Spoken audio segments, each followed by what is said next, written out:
celle que l'apôtre Paul lui-même a démontrée aux Éphésiens, ne serait-ce que concernant leur vie par rapport au péché.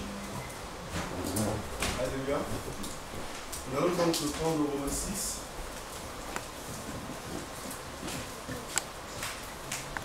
Dans le livre de Romains, nous voyons l'apôtre Paul commencer jusqu'au chapitre 8 de ce livre des Romains, une grande apologie sur la loi et la grâce. Donc, il est arrivé à un moment, et je pense dans l'introduction de cette apologie qu'il est en train de développer, il s'est arrêté, il a commencé dans l'introduction au chapitre 6 à montrer un chemin royal aux chrétiens de Rome. Et ensemble, nous allons essayer de voir, de décortiquer un peu. Parce que le péché est quelque chose qui sévit dans la vie de beaucoup de chrétiens. Je ne vais pas parler des païens, parce que les païens, tout le monde sera d'accord, tout le monde dira oui, ça se voit, on n'a même pas besoin de parler d'une sorte seconde de ça. Mais les croyants que nous sommes, il y a beaucoup de péchés encore qui sévissent dans nos vies. La question véritable que nous devons nous poser est de savoir si ça a lieu d'être réellement. Si le péché a-t-il réellement le droit de régner dans notre existence, dans notre vie quotidienne? Parce que c'est quelque chose auquel tu dois te poser en fait une question. Est-ce que c'est normal que je sois dans cet état? Est-ce que c'est normal que je laisse cette porte ouverte? Est-ce que c'est normal que je laisse le péché dominer? Est-ce normal que ce caractère-là puisse encore m'envelopper, me conduire tous les jours de ma vie? Bien-aimés dans le Seigneur, nous devons comprendre ces choses-là. Nous devons comprendre ces choses en ce sens que nous professons une foi. Si nous ne comprenons pas la foi que nous professons, il y a un problème dans notre vie, bien-aimés dans le Seigneur. Dieu ne nous appelle pas par envie. Dieu ne nous appelle pas parce qu'il veut juste que tu sortes du monde et que tu sois un chrétien comme ça parmi tant d'autres qui ne comprend rien à l'appel de Dieu sur ta vie, qui ne comprend même pas la profondeur du salut, la profondeur de cette espérance, bien-aimés dans le Seigneur. Dieu veut que nous puissions nous approcher de lui. Il dira dans le livre de 1 Pierre qu'il veut que nous soyons participants de sa nature divine, bien-aimés. Mais c'est quelque chose d'extraordinaire. C'est des choses que nous devons comprendre. C'est des choses vers lesquelles nous devons tendre. C'est des choses vers lesquelles nous devons laisser notre âme, notre esprit convoyer vers. Parce que lorsque nous ferons cela, nous comprendrons réellement ce qu'est l'appel de Dieu sur notre vie, ce qu'est le plan du salut de Dieu sur notre propre vie. Et alors, nous pouvons rayer en maître dans ce monde, bien-aimés dans le Seigneur. La Bible dira que nous ne sommes pas du monde, nous sommes dans le monde, bien-aimés dans le Seigneur. Mais pourquoi alors le monde a-t-il un impact aussi visible, aussi palpable sur nos vies, sur nos façons d'agir, sur nos façons de raisonner, sur nos façons de nous comporter, et pire, sur notre façon de servir Dieu, bien-aimés dans le Seigneur? Mais pourquoi tout ceci, bien-aimés dans le Seigneur? Quelle est la place du péché dans la vie du chrétien que je suis, dans la vie du chrétien que tu es, bien-aimé dans le Seigneur? Vous savez, pour ceux qui, pour les moments qui sont là, et je ne veux pas blesser les hommes, je sais que Irvine c'est quelqu'un qui aime bien cuisiner. Les gens vous diront que pour les vrais cuistots, pour les gens qui s'essayent à la cuisine, ils vous diront que pour réaliser un bon mets, il faut suivre une recette. Vous savez, si Irvine veut me donner sa recette de gâteau au chocolat, il va m'écrire à la minute près comment je dois opérer les mélanges. S'il me dit, mais je vais peut-être me tromper parce que je ne suis pas fait cuisiner, mets un peu d'huile et mélange ça à la farine, commence à le battre, après tu casses les œufs. S'il me donne cela et il me dit, lorsque ça va commencer à monter, comme le blanc, enfin, prends le blanc d'œuf et non le jaune, il va me donner des indications précises. Prends 3 pincées de sel ou prends 2 morceaux de sucre. Je ne sais pas, hein, mais quelle que soit la recette dans laquelle la personne excelle, enfin, quel que soit le mets dans lequel la personne excelle, il y a une recette qui accompagne ce mets.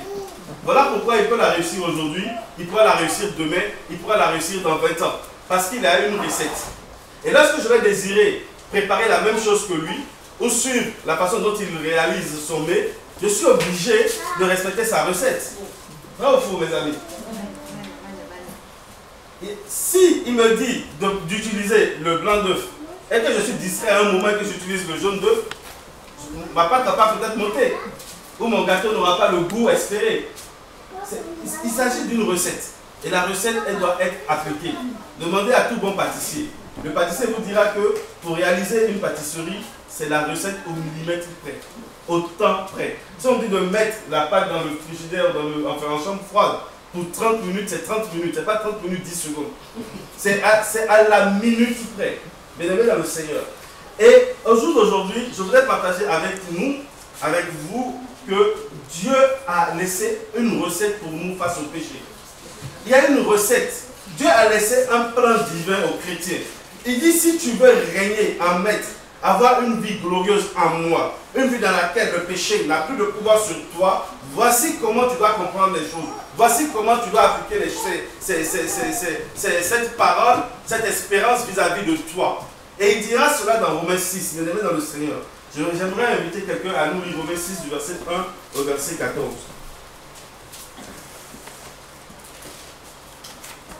Vous savez, bien aimé dans le Seigneur, les chrétiens, nous sommes un peu spéciaux. Quand il s'agit de citer les versets, nous les citons. Je prends par exemple, quand le péché n'a pas de pouvoir sur nous, puisque vous êtes, quand le péché n'a pas de pouvoir sur vous, puisque vous êtes non sous la loi, mais sous la grâce. Mais la plupart des chrétiens peuvent vous citer ce verset-là, les yeux fermés. Il dort peut-être 24 heures, tu le réveilles, tu lui dis cite un verset sur le. Il peut te la réciter. Mais le problème, en réalité, ce n'est pas le fait de réciter ou de la connaître, mais c'est le problème de savoir si tu as compris cela. Il y a un petit car. Car, c'est le verset 14, hein.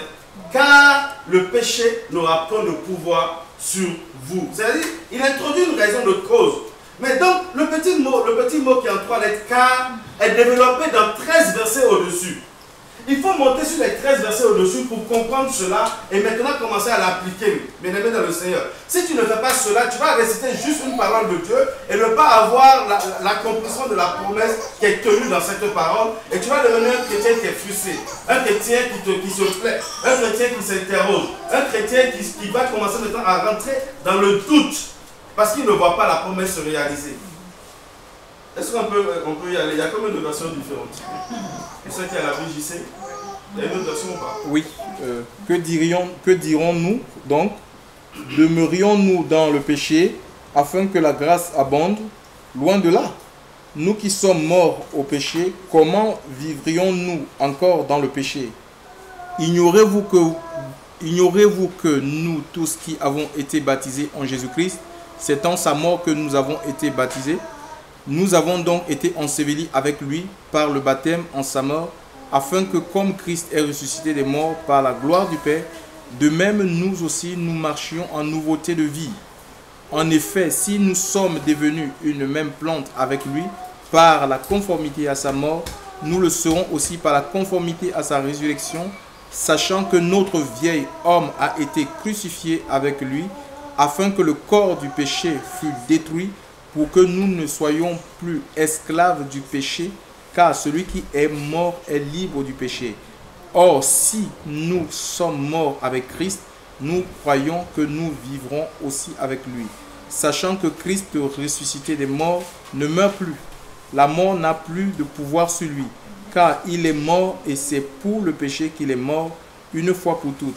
Il est revenu à la vie et c'est pour Dieu qu'il vit. Ainsi, vous-même regardez-vous comme mort au péché et comme vivant pour Dieu en Jésus-Christ.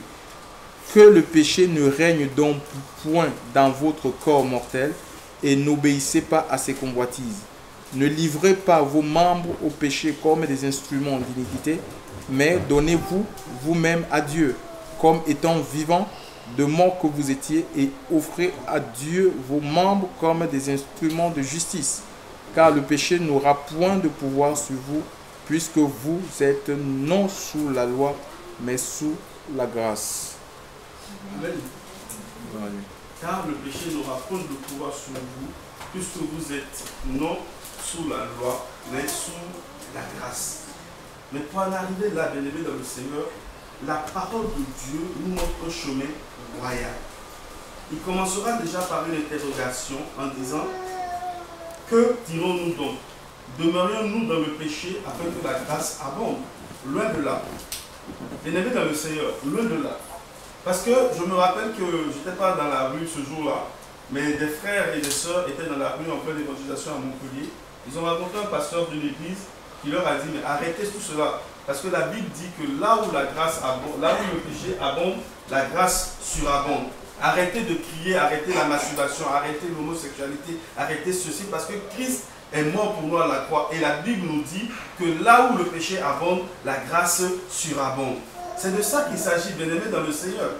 La Bible ne nous dit pas que la grâce surabonde, donc pour cela nous devons continuer à pratiquer le péché, à continuer à vivre dans le péché, bien-aimés dans le Seigneur.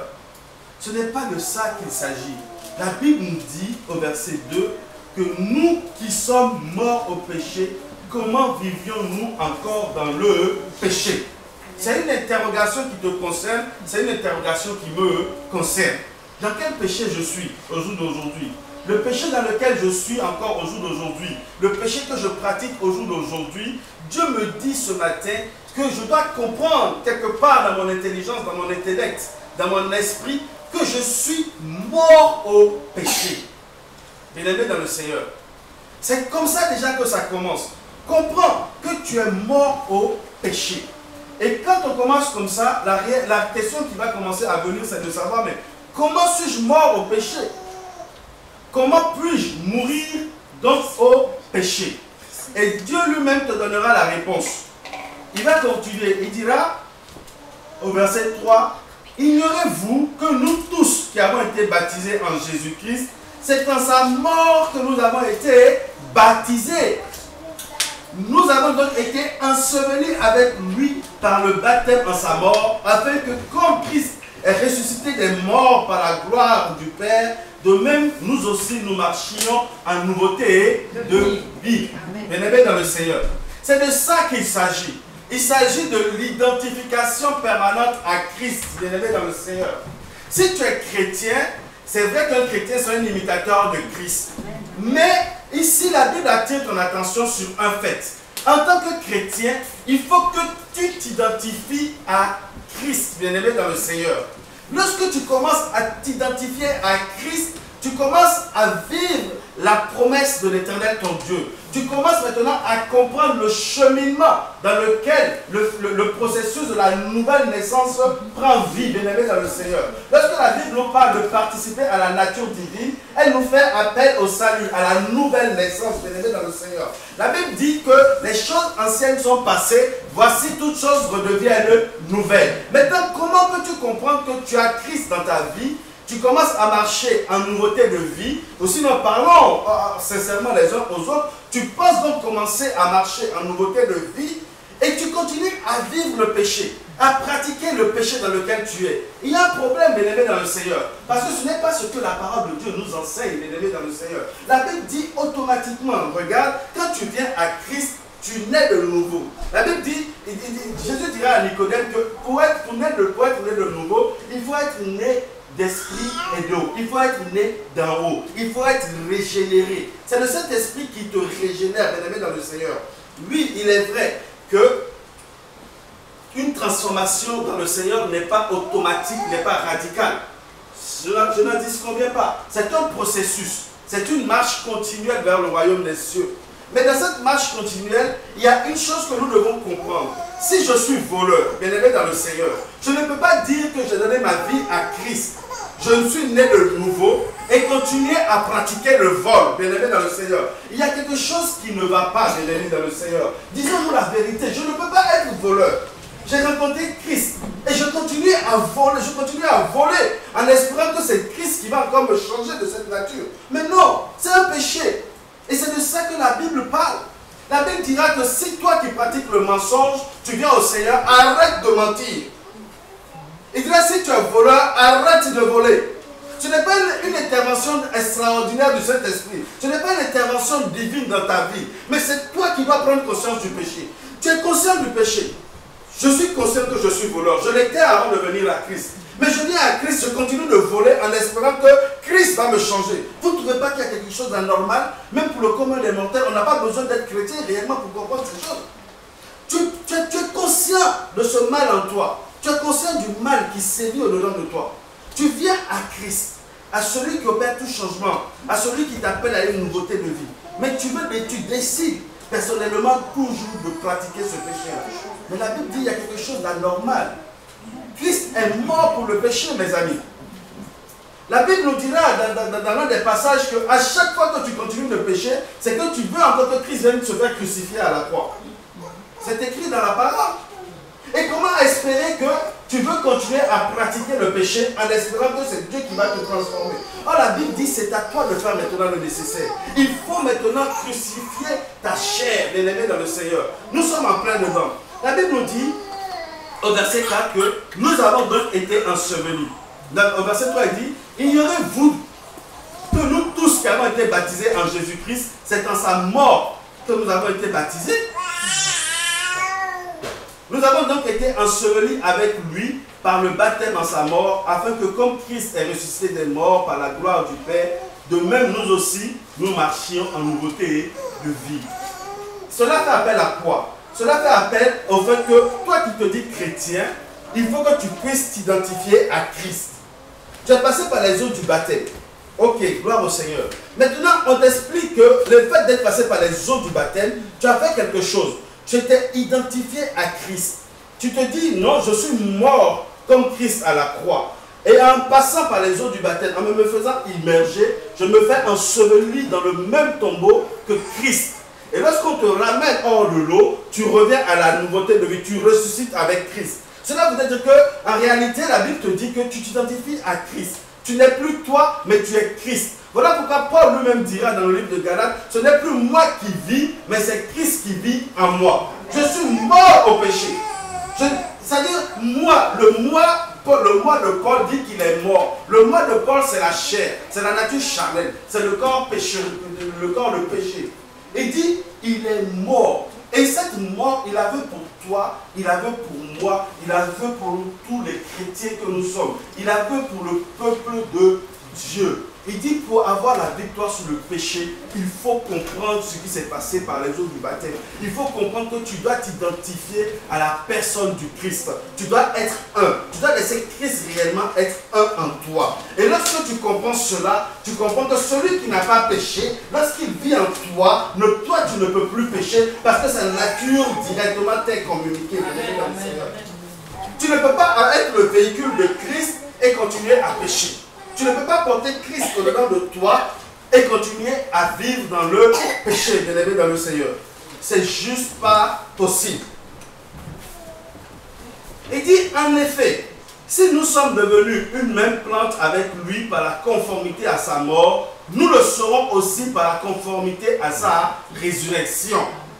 Si je suis mort pendant que lui mourait à la croix, c'est normal que lorsqu'il ressuscite, je revienne à la vie parce que je suis un. Je suis une même plante avec lui.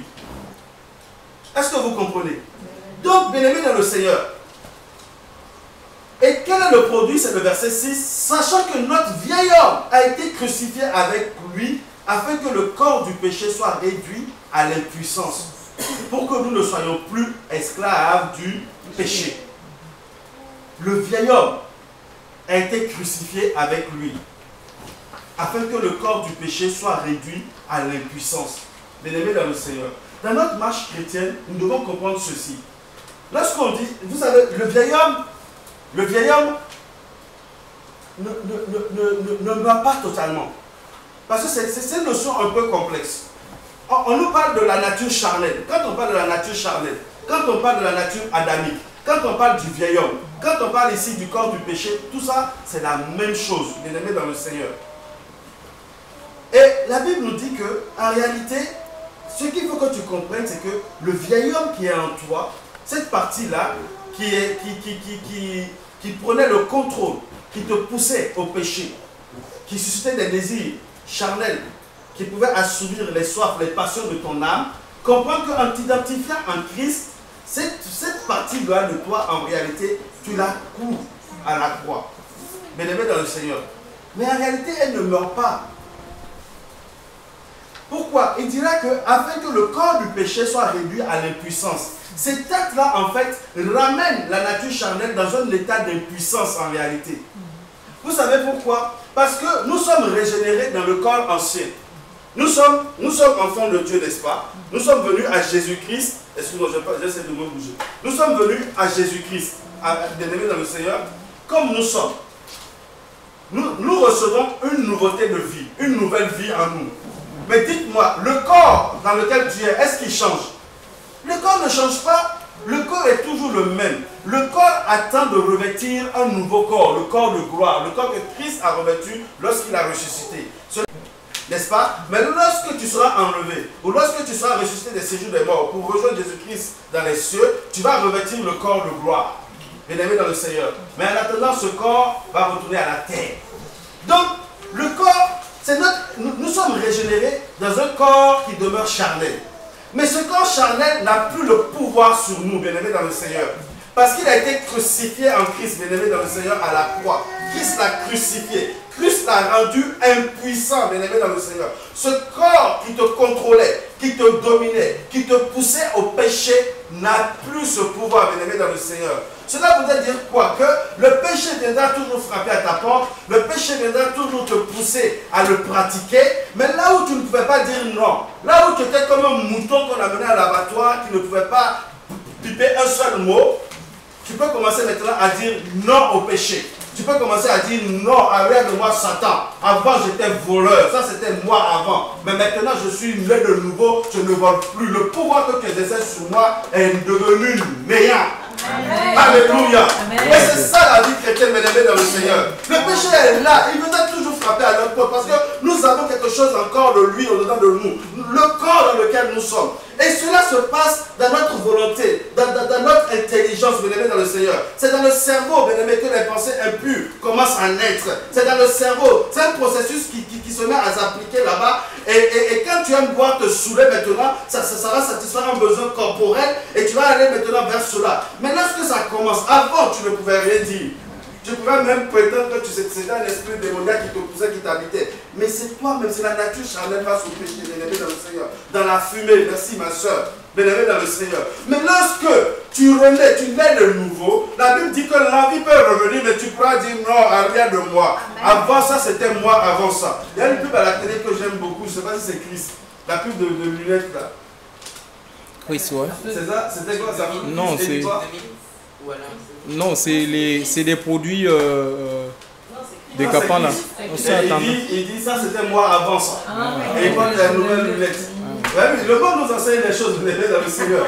Tu dois pouvoir dire en face du péché, non, ça c'était moi avant ça, c'était le Auric d'avant, le Auric escroc d'avant, le Auric bandit d'avant, le Auric drogué d'avant. Mais maintenant c'est un Auric dans le Seigneur, c'est un Auric en Jésus-Christ. Il n'est plus le même, bien-aimé dans le Seigneur. Tu sais pourquoi Satan, je ne suis plus le même? Parce que dans le siège où tu vas frapper, où tu essaies de naître le nouveau, il y a l'Esprit de Dieu qui est dedans et qui commence maintenant à prendre le relais. Le processus de mon intelligence, de mon mode de pensée a changé, bien-aimé dans le Seigneur. Alors je deviens victorieux sur le péché, bien-aimé. Alors je pourrais dire comme quelqu'un dans la Bible, mort où est ton aiguillon? Le péché n'a plus de pouvoir sur moi, bien-aimé. Et je peux marcher maintenant de façon royale dans ce monde, bien-aimé. Parce que le péché n'a plus le pouvoir sur toi. Tu es rentré dans une position où tu peux dire non au péché. Tu ne peux pas, un véritable chrétien qui pêche n'est pas surpris de péché, bien-aimé dans le Seigneur. Il sait. Lorsque le péché vient, ça dit que tu es au travail, il y a des comptables d'accord ici, donnez-moi des exemples. Tu es au travail, tu es comptable. Moi qui suis comptable, tu veux gonfler un chiffre pour une facture tout de suite. Tu es là, tu regardes, tu es là, tu es là, tu es là, tu es là. Parce que c'est toi le poumon de l'entreprise, hein, c'est toi qui peux. Tu peux. Vous savez, un zéro de plus sur 1000, ça fait combien? 10 000, hein? Ça change, hein, bien-aimé dans le Seigneur. Mais c'est des choses que tu peux. Et tu es là, tu es là, tu es là, tu es là, tu dis bon, un zéro ou pas un zéro. Il y a le Saint-Esprit qui fait je n'aime pas ça. Je n'aime pas ça. Mais tu es là, tu dis oh, mais Seigneur, c'est une fois. Déjà, ils ne sont pas. Je l'ai toujours fait, ils ne m'ont pas attrapé. Mais pourquoi pas mais Seigneur, c'est pour une fois. Mais tu sais que c'est chaud, il faut que les enfants aillent en vacances. L'autre qui vient continuer ses études au Canada. Ah, mais Seigneur, pardonne-moi une fois. Je n'ai pas été économe sur les fois parce que je le faisais, mais maintenant je peux encore. Cet esprit te dit, mais non. T'attends, ça dit, tu rentres dans une lutte. Et tu dis, non, tu es prévenu avant le péché. C'est pas bon. Et des fois, tu veux être plus fort tout seul. Tu veux te séparer du Saint-Esprit qui veut t'enseigner la voie royale. Et tu veux être plus fort que lui et dire, non, mais Seigneur, c'est pas grave. Parce que quelque part, on t'a dit, même si tu peux demander pardon après.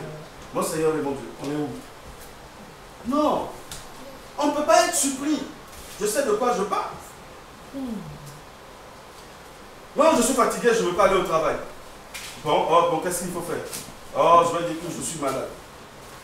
Ok, il n'y a rien d'anodin. Mais le Saint-Esprit qui a dit non, c'est du mensonge, je ne fais pas. Tu vas ouvrir une porte. Oh, mais je suis fatigué. Oh, mais vous savez pourquoi? Parce que ta journée peut-être revient à 50 € net. Mais le médecin, c'est 25 €. Je dis, si le médecin prend les 25 ou 23 € là, il va te laisser 22 € comme tu paies rien. Ça me coûte quoi? De poser un enfant malade, de poser un truc. Ça me coûte rien. Mais le Saint-Esprit te dit, c'est pas bon. Tu le fais. Et quand tu pratiques le péché, maintenant, tu deviens honteux. Parce que tu prends conscience que c'est pas bon. Et maintenant, juste après avoir chuté, tu te dis, mais oh, il me fallait juste de 5 secondes pour résister. Mais j'aurais pu résister, mais pourquoi j'ai fait ça? Tu commences maintenant à te regarder honteux. On dit, oh mais Seigneur, Seigneur, Seigneur. Mais quand tu as la grâce de Dieu, tu crains Dieu, tu es même prêt encore à aller rembourser, à aller rendre. Quand c'est quelque chose que tu as volé, tu peux le rendre. Tu es prêt à le faire. Mais en attendant, tu es tombé. Mais vous savez pourquoi Dieu permet ça encore dans nos vies? Pour que nous puissions comprendre que nous sommes plus forts que le péché. Le péché n'a réellement plus de pouvoir. Tu peux résister, tu peux lui dire non, bien-aimé. Tu peux lui dire non. Il dira que, afin que le corps du péché, ça réduit à l'impuissance. Cette nature charnelle a été dépouillée. Dépouillée. La Bible dit, dépouillez-vous de la vieille nature. Revêtez Christ nouveau en vous. Bien-aimés dans le Seigneur, dépouillons-nous. Mais pour le faire, on doit juste s'identifier à Christ.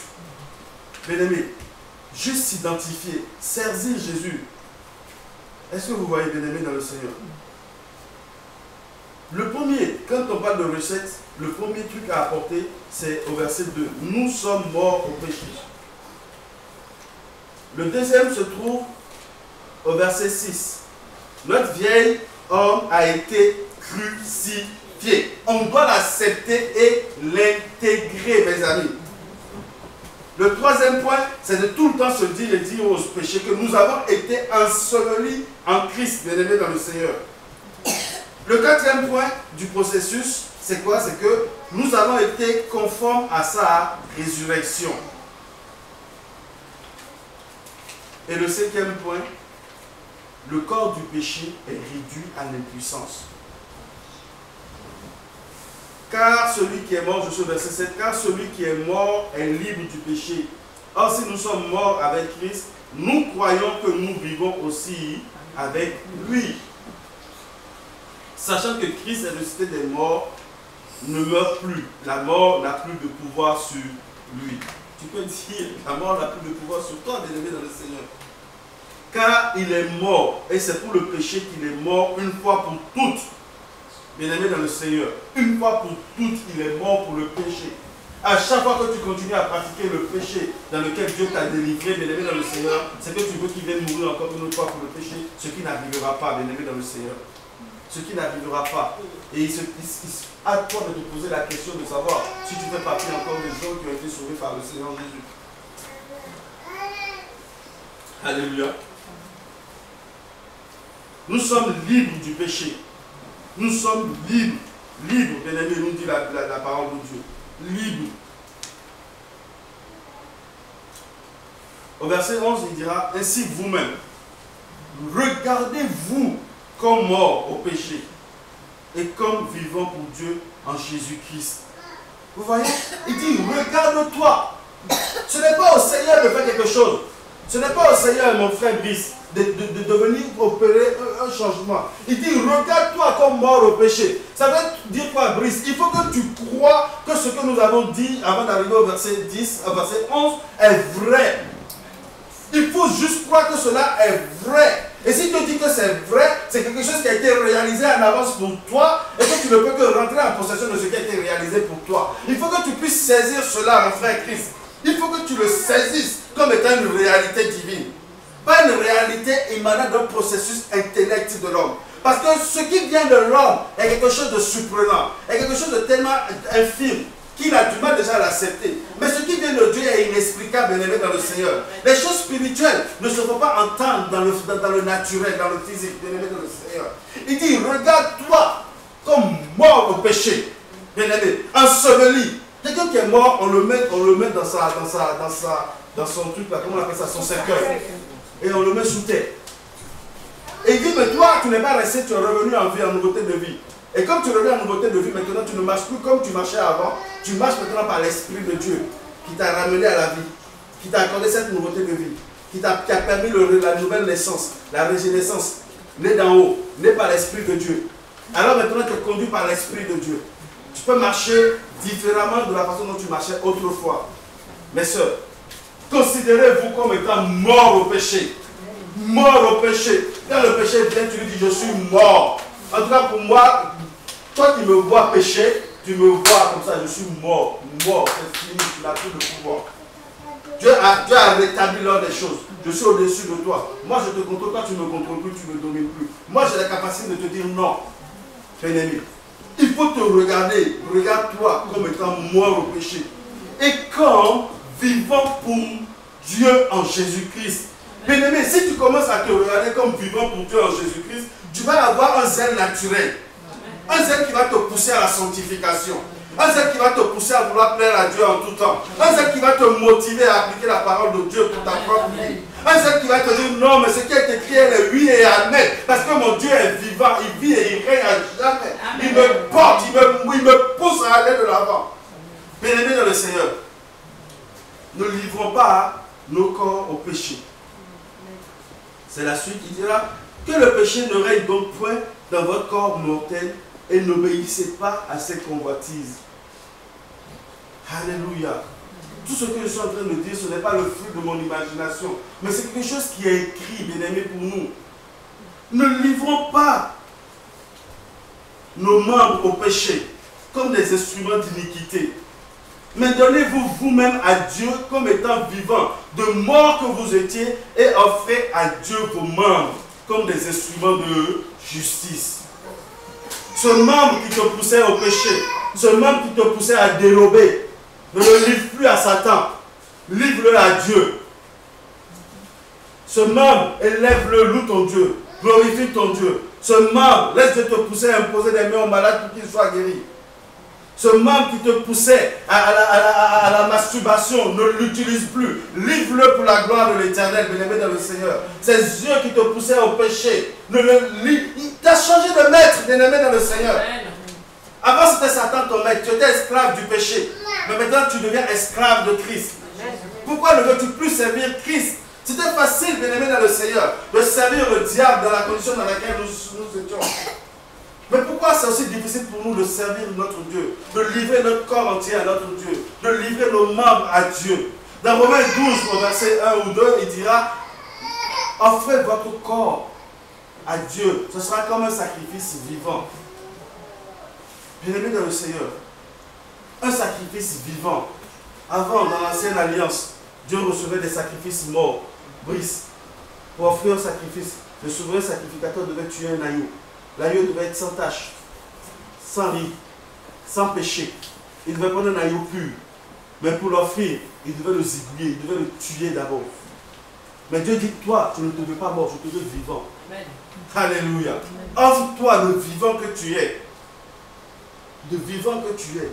Oui, supporte ta douleur, supporte ta persécution, supporte le mal, supporte l'attrait du monde, supporte les envies du monde, les sorties, là où on te pousse, les milieux malsains qu'on te pousse à fréquenter, la voie facile pour de t'enrichir. Il dit non, supporte tout ça là, mais je te veux toi, le vivant que tu es. Parce que moi j'ai payé un prix, j'ai payé le prix pour toi, paye aussi le prix maintenant.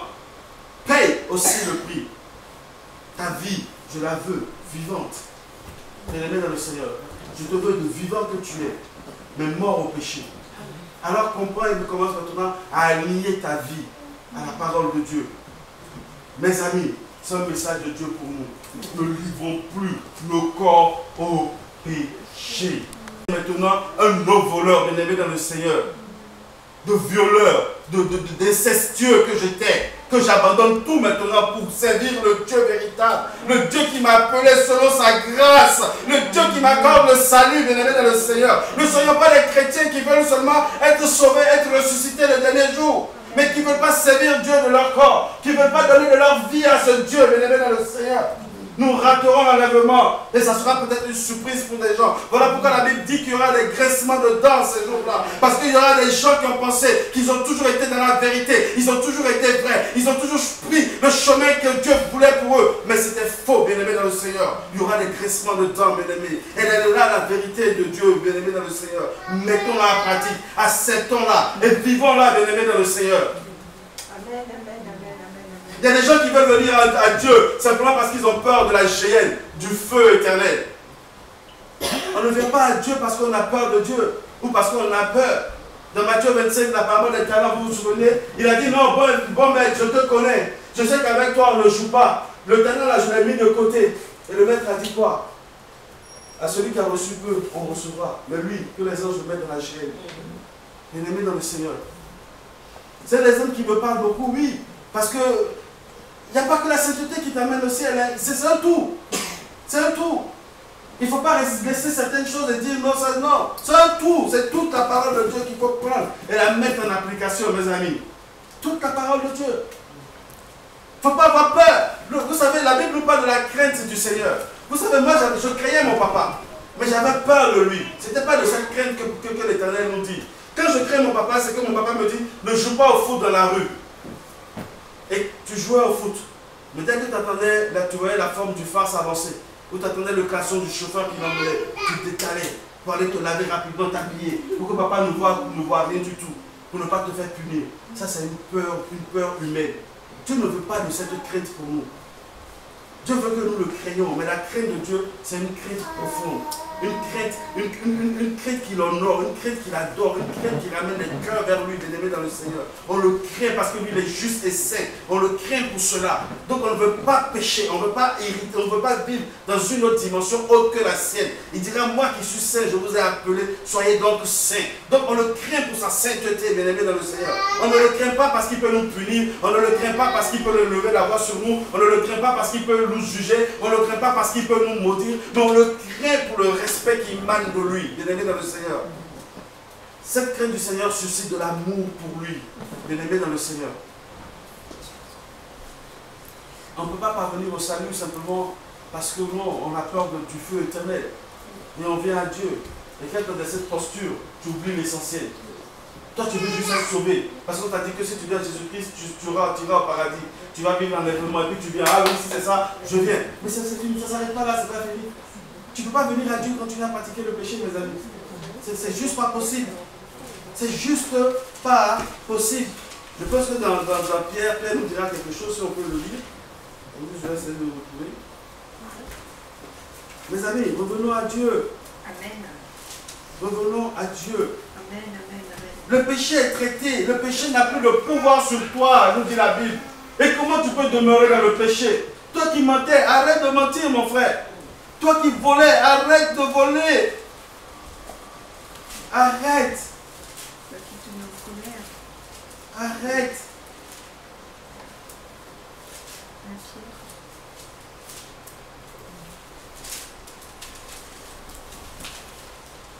Pierre. Commençons par lire 2 Pierre 1. Non. 2 Pierre 1. Lisons en partie du verset 3 à 4. Nous allons découvrir quelque chose. 2 Pierre 1, verset 3 à 4, il est écrit: comme sa divine puissance nous a donné tout ce qui contribue à la vie et à la piété, au moyen de la connaissance de celui qui nous a appelés par sa propre gloire et par sa vertu. Amen. Excuse-moi, frère. Vous voyez? Il dit quoi? Que sa divine puissance nous a donné tout. Tout quoi? Tout ce qui contribue à la vie et à la piété. Par quoi? Au moyen de la connaissance de celui qui nous a appelés par sa gloire et par sa vertu. Vous voyez ce dont on parle? Dieu nous a déjà donné tout. N'attends plus que Dieu intervienne pour que tu abandonnes la vie du péché. Tout a été donné par sa divine puissance, nous dit la parole de Dieu. La piété, et il dira toi qu'il a donné tout ce qui contribue à la vie et à la piété. Et la piété, c'est quoi? C'est adopter une attitude et un comportement divin, un comportement qui plaît à Dieu, n'est-ce pas? La piété, bien-aimé dans le Seigneur, la piété, la piété. Alléluia. Être pieux, c'est vivre avec respect, loyauté et obéissance envers Dieu, mes amis. Envers Dieu. Être loyal vis-à-vis de lui, être obéissant et vivre avec respect, mes amis.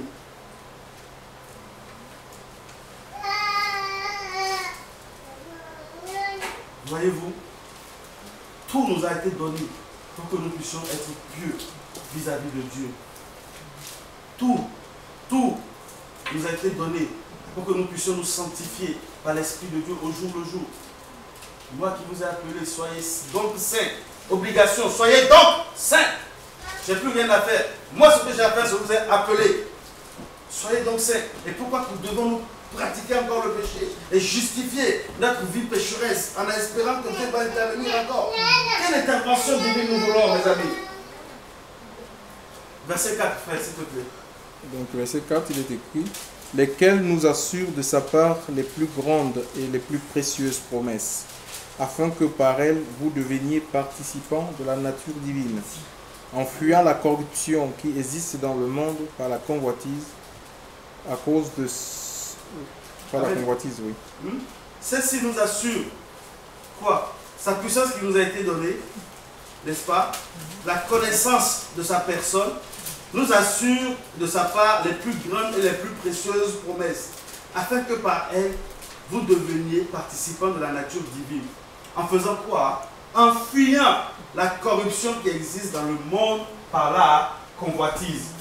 Les amis, en fuyant. Qu'est-ce que Dieu va faire encore? Mort au péché déjà. Nous sommes déjà morts au péché. Quelle est cette convoitise qui peut nous susciter, nous donner l'envie encore de pécher, mes amis? Elle existe. La Bible ne nie pas l'existence de la corruption. Mais elle dit, tu dois fuir. Regarde-toi comme étant mort au péché, désirant de participer à la nature divine. C'est de ça qu'il s'agit, mes amis.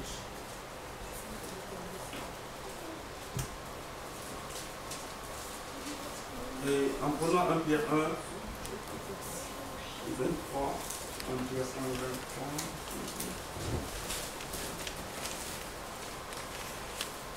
lisez à partir du verset 22, s'il vous plaît.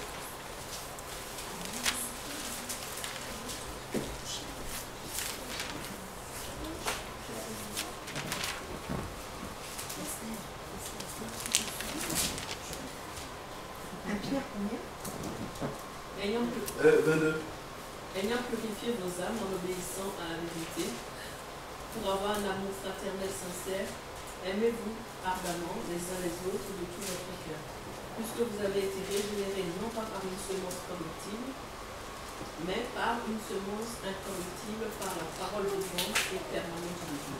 Amen. Puisque vous avez été régénérés, non pas une semence corruptible.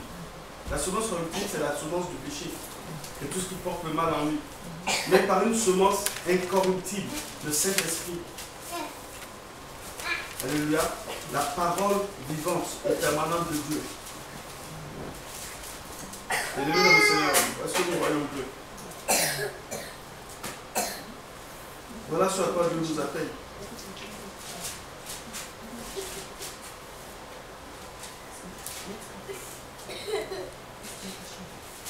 Dieu veut nos vies, Dieu veut notre cœur, mes amis. Dieu veut nos cœurs.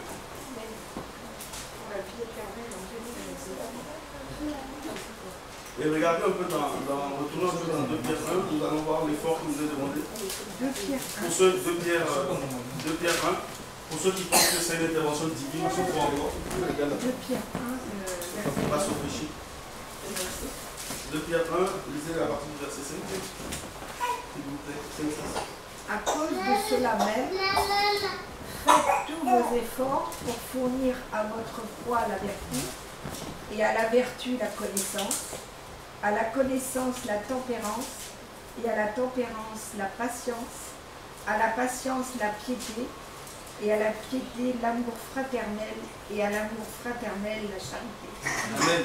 Voyez-vous, à cause de cela même, faites tous vos efforts. Faites tous vos... Voilà l'intervention de Dieu dedans, mes amis. Il est déjà mort au péché. Il a donné son esprit. Tu as une nouveauté de vie. L'esprit de Dieu est au-dedans de toi. Tu veux quoi encore? Mes amis, dites-le-moi franchement, honnêtement. Hein? Voilà le prix que vous devez payer. Faites tous vos efforts pour joindre à votre foi la vertu. À la vertu, la connaissance. La connaissance de Christ, bien-aimé. Et à la connaissance quoi? La maîtrise de soi. Cette maîtrise qui nous empêche de pécher.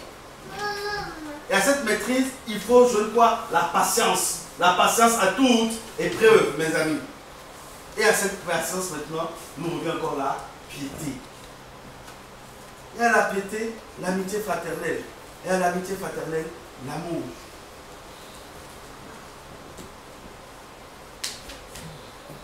Alléluia. Mes amis, Dieu nous aime. Il y a un passage dans la parole qui dit que celui qui ment arrête de mentir. Et je ne le retrouve pas. Tu là ou pas?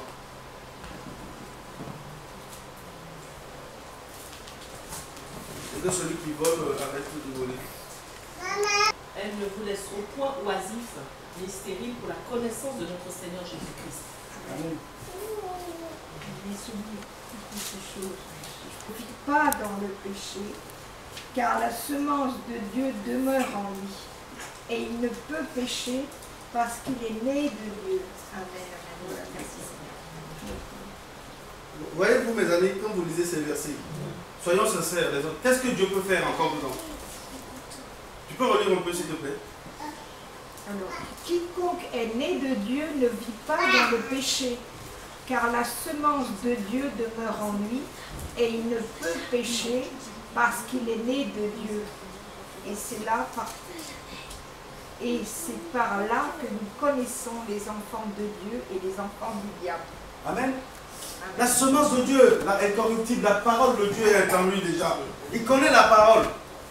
Que Dieu n'aime pas le voleur n'héritera pas du royaume des cieux.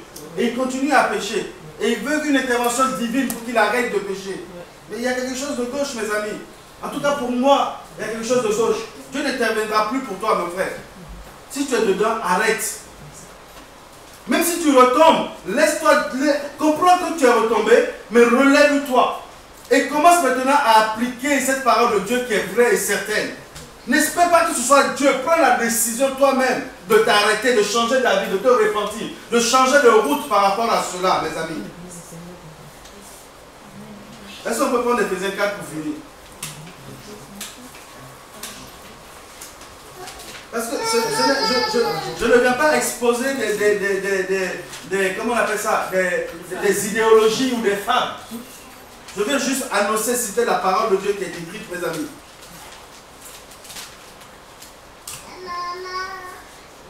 Oh mon Seigneur et mon Dieu, aide-nous. Amen.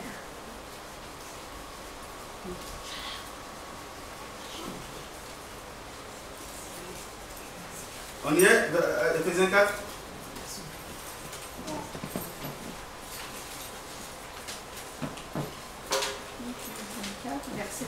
Bon, on va lire à partir du verset 19. Ou bien 17, c'est pas grave. 17, c'est pas grave. Mais la partie qui m'intéresse, c'est le verset, à partir du verset 25 qui m'intéresse. 17. Attends. Tu sais quoi, ma soeur? Lis le 25. Non, mais tu as dit le 10. Non, lis le 25. On va relire après pour le comprendre. 25, chapitre 4. Oui, s'il te plaît. 4, hein, c'est ça? Alors, 25. C'est Écoutez, pourquoi... lisez sinon. Oui, se dépouiller du vieil homme. C'est pourquoi, ayant dépouillé le mensonge, parlez en vérité, chacun avec son prochain, car nous sommes membres les uns des autres. Amen, attends un peu. Dieu intervient là maintenant, si tu étais menteur. Ou bien vous ne comprenez pas. Si. Verset 26. Alors, verset 26. Si vous vous mettez en colère, ne péchez pas, car le soleil ne se couche pas sur votre colère. Ne donnez pas lieu au diable de vous perdre. Amen. Que tu t'es mis en colère, c'est pas bon, mais que ça n'est pas pour conséquence que tu pêches. Maîtrise-toi lorsque la colère vient et ne donne pas accès au diable pour que tu puisses pécher. Verset 28. Que celui qui dérobait ne dérobe plus, mais plutôt qu'il travaille en faisant de ses mains ce qui est bon pour avoir de quoi donner à celui qui est dans le besoin. Amen. Amen. Que celui qui faisait quoi? Il Volait. volait. Arrête de voler. Est-ce qu'on a dit que celui qui volait attend que Dieu vienne le délivrer du vol? Vous pouvez lui poser des mains, puis encore secoue sa tête comme un cocotier pour que le vol quitte son âme. Mais mes amis, arrêtons. Arrêtons. Tu es mort pour le péché.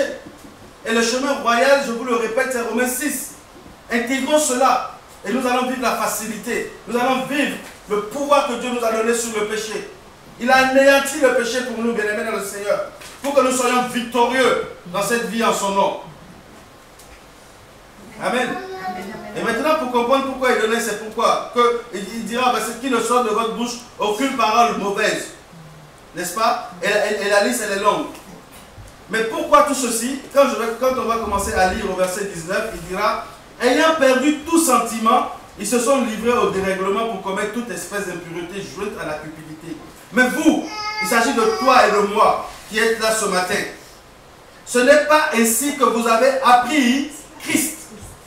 Si du moins vous l'avez entendu, et si conformément à la vérité qui est en Jésus, c'est en lui que vous avez été instruits à vous dépouiller.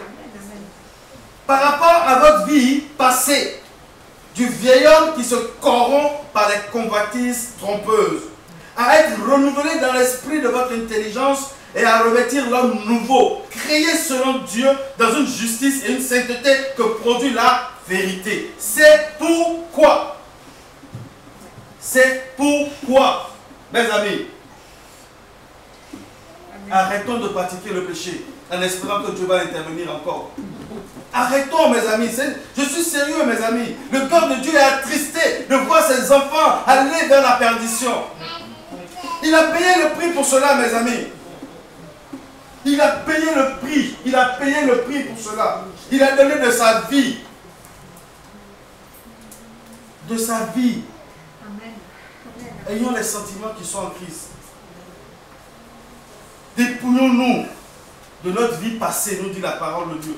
Dépouillons-nous de notre vie passée, de notre vieille nature. C'est à nous de le faire. Ce n'est pas à Dieu de le faire, mes amis. Il nous a donné la motivation pure, la force d'y arriver. Identifie-toi à Christ. Rappelle-toi de Christ sur la croix. Et dis-toi que cette vieille nature, tu l'as crucifiée à cette croix. Tu meurs en lui, enseveli en lui, revenu en nouveauté de vie, en sa résurrection. Alors la mort n'a plus de pouvoir sur toi. La mort seulement, mais avant la mort, le péché n'a plus de pouvoir sur toi. Tu as été rendu libre en Christ sur le péché. Tu as la capacité maintenant de dire non au péché. Le péché ne peut plus dominer. Mes amis, ne te mets plus en condition de pécheur. Tu es une jeune fille, Dieu te demande de te préserver. Pourquoi tu es dans les copinages? Dans les copinages, tu vas jusqu'à fréquenter l'homme dans sa maison seul, dans sa chambre. Et tu tombes dans le péché, après tu supplie. Disons non au péché, mes amis. Disons non au péché.